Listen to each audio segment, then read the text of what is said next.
Erev Tov Chavrim, I'm Stephen Ben-Nun. You're watching Israeli News Live, and it is a flame going all over the world right now. Trouble in every spot imaginable. We have everything from the riots in Israel, and not only in Israel, all different parts of the world. Beirut, seeing a lot of protests against the U.S. Embassy there. There's been warnings throughout Europe. There have been protests staged in different places around the world after President Trump has recognized Jerusalem as Israel's capital. Even the United Nations voted, and 14 nations came against the United States' proclamation of Jerusalem being the capital of Israel. And of course, the U.S. was the only nation that stood by their stance for Jerusalem being the capital of Israel. And quite frankly, I don't see where the whole issue of declaring Jerusalem as the capital of Israel really has been a major issue. It has already been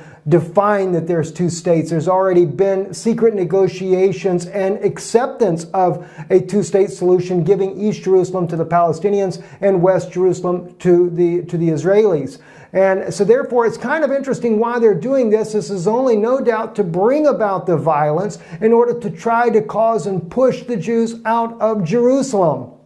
And that's something I can clearly see that may certainly be fulfilled in the near future. Micah's prophecy, chapter 4. I don't have time to go into that because I forgot to put that on my list here. It just happened to come to me now. But again, I can't help but think of Ezekiel 38 getting ready to form to shape into being there. As we see, Erdogan slams Israel as a terrorist state that kills children. RT reporting this. And I knew that Erdogan wasn't just going to sit by silently while this move by President Trump took place, because there is so much hatred towards the Jewish people inside of Israel. It's just unprecedented, and that's only becoming more and more in reality. And even news organizations around the world who just obviously come against Israel. Now, not saying that our government doesn't have issues, not saying that there's things that are being done with the Palestinians that should not be done. We realize there's some house cleaning that needs to be done to realize that the Palestinians, who are the children of Ammon, which are actually modern-day Jordanians that have migrated into this land here and have been here for quite some time, no doubt, many of them born in the land, and should live in amongst the Jewish peoples. But you have to remember what happened between Lot and Abraham. There was always a division, always fighting, and they just couldn't live together. And finally, Lot went down to the Jordan towards the Dead Sea, the plains of the Jordan there, and he inhabited there. You know, it wasn't in the mountain region as we see today, but nonetheless, it is what it is, and we need to work together to live together as long as we're in this situation. So I'm not for the two states, but clearly two states have already been decided, and unfortunately, the world is still duped into thinking it's not. Let's move on with some more issues about this. I want to take it right into actually Zechariah's prophecy, or Zechariah chapter 12. As many of you know, the burden of the word of the Lord concerning Israel, the saying of the Lord who stretched forth the heavens and laid the foundation of the earth and formed the spirit of man within him. Behold, I will make Jerusalem a cup of staggering or trembling unto all the peoples round about. And upon Judah also shall it fall to be in the siege against Jerusalem. So Judah, or the house of Judah here, clearly is the three tribes that have returned: Judah, Benjamin, and of course the Levites. And that's clearly where we're at today. And it shall come to pass in that day that I will make Jerusalem a stone, a burden for all the peoples, and all that burden themselves with it shall be sore wounded, and all the nations of the earth shall be gathered together against it. And we've been seeing this ever since when President Barack Obama was still in power, and he abstained from speaking against Israel as being a nation there, and of course the dividing of the land, and all these different nations came together to condemn Israel. This was when, of course, they knew that President Trump would be for Israel, and so they were trying to pass another resolution to go against the Israeli government there. Now, I want to show you, though, as we already see here, we know that this is going on. All types of violence is breaking out, especially in Jerusalem. Take a look at this right here. Just some of the images that we're seeing here. If we can get this technical difficulty to quit. There we go. So to show you some of this from Rupley, they're filming there. This is some of the tensions and the violence that's happening because of the protests in the streets of Jerusalem here. Can't really make out exactly where this is at. Looks like it more than likely this is around not far from the old city there. That's my guess. Don't really know for sure there. It's kind of hard to tell from the image. Sometimes you can pick out exactly where it's at, you know, especially when you spend a lot of time in Israel like we have. But this is the scene everywhere. In fact, today a security guard was stabbed by a Palestinian man, stabbed in the chest, very, very seriously wounded. Very, very bad situation indeed there. So anyway, kind of pull that down there. So going on to other news as well, things that are going on. Russian Su-35, this happened yesterday, chased away a rogue U.S. F-22 jet. MOD blasts U.S. Air Force for hampering Syrian op. Now, the Russians are believing that the U.S. was doing this intentionally in order to justify the possibility or prepare the public for a showdown with the United States and Russia over the skies of Syria.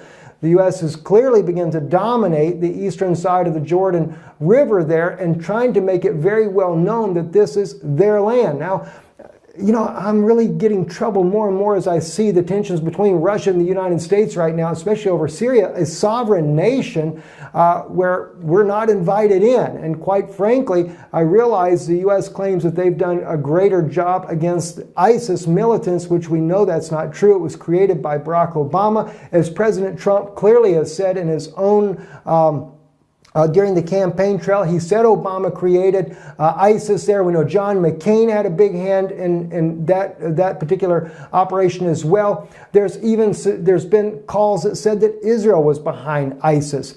And you know, I can't say, I don't know. That troubles me if there were some of those in the government and behind the scenes there facilitating that. But the thing is I know Israelis do not want anything to do with ISIS militants to begin with. We're very much against that.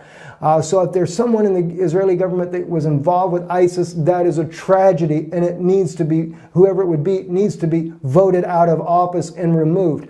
But clearly, though, the U.S. was behind it. The Saudis were behind it. The Qatarians were behind ISIS militants working in the country. And even Erdogan, the Turkish government, was behind ISIS militants. So I don't know where Israel would stand on this unless they're wanting to just help to bring down Syria for the purpose of the Rothschild Zionist movement. And I like to separate between Rothschild Zionism and the true Jewish people, the Israelis, not just the Jews, but both House of Israel and the House of Judah coming together to come back to our homeland. But we have to come the way that Abraham did. We have to come in peace to our homeland, not in violence, but we have to come in peace. And right now, nations are just stirring it up everywhere you look. Now, as I said, though, things are getting worse so between the U.S. and with Russia over Syria right now. And it reminds me, as I seen somebody posted the other day, that little boy or the young man there from Israel that had that near-death experience that said that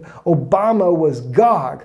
And of course, I've stated all along here recently, or not all along, but I stated recently to you that if they try to take Trump out of office, and I realize it caused a big fuss in America, and I'm not wanting to see Trump go. I appreciate his stand with Israel, although it brings a lot of repercussions around the world. I do appreciate his stand for Israel.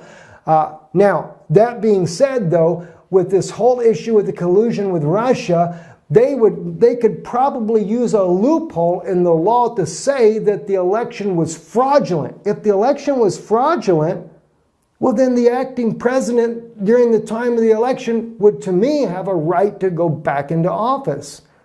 That might make the whole story of Gog and Magog altogether different, because not only would Obama probably stand behind or support indirectly Turkey and all these other nations that would be willing to go against Israel to overthrow it, fulfilling the Gog of Magog prophecy and Zechariah 12 of Jerusalem being a burdensome stone to all those nations that gather against it. It could really become a major, major issue there. Anyway, on this article right here, checkpointsasia.net, Pentagon now openly threats to shoot down Russian jets over Eastern Syria.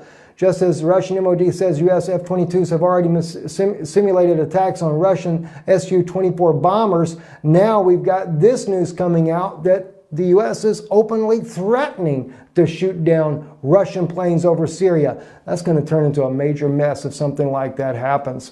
But again, as I stated, Ezekiel 38, as we know, Son of man, set thy face toward Gog of the land of Magog, the chief prince of Meshech and Tubal, and prophesy against him and say, thus saith the Lord God, behold, I am against thee, O Gog, chief prince of Meshech and Tubal, and I will turn thee about and put hooks into thy jaws, and I will bring thee forth and all thy army, horses and horsemen, of all them clothed most gorgeously, a great company with buckler and shield, all of them handling swords, Persia, Cush, Puth, with them, all of them with shield and helmet, Gomer and all of his bands, and the Togarmah and the uttermost parts of the north, and all of his bands, even many peoples with thee. Be thou prepared, and be prepared for thyself, thou and all thy company that are assembled unto thee, and be thou guarded of them. Now, we know that this is coming. Let me go on. After many days thou shalt be mustered for service. In the latter years thou shalt come against the land that is brought back from the sword, that is gathered out of many peoples, against the mountains of Israel, which have been a continual waste, but it is brought forth out of the peoples, and they dwell safely, all of them. And thou shalt ascend, thou shalt come like a storm, and thou shalt be like a cloud to cover the land, and thou and all thy bands and many peoples with thee. Thus saith the Lord God, it shall come to pass in the day that the thing shall come into thy mind, and thou shalt devise an evil device. Now, I got to tell you, friends, we're looking at this in modern times. So all this nonsense going on out there with a lot of different communities out there that's saying that the Jews that are in Israel today are not the real Jews. Well, I have to tell you, friends, everything that I can see biblically is starting to line up. So if they're not the right Jews, you better find the right Jews, and you better get home real quick, because prophecy is about to be fulfilled without you. So you can take all this nonsense that people keep trying to push, that the Jews in Israel today are not the real Jews. I'm not saying that there's not some that are not. No doubt there is. There's a lot of false ones in amongst them. But there's always been weeds amongst the tares, as the Bible also prophesies about. So very troubling situation. Pray for Israel. Pray for the people there that are living there. Pray don't just pray for the Jewish people only. Think about the Palestinian people that don't want this violence also. You know, we do need to pray. Regardless, we know things will happen, but pray for both sides. You know, that's the best way to handle it. I'm Stephen Benoon. You're watching Israeli News Live. Erev Tov.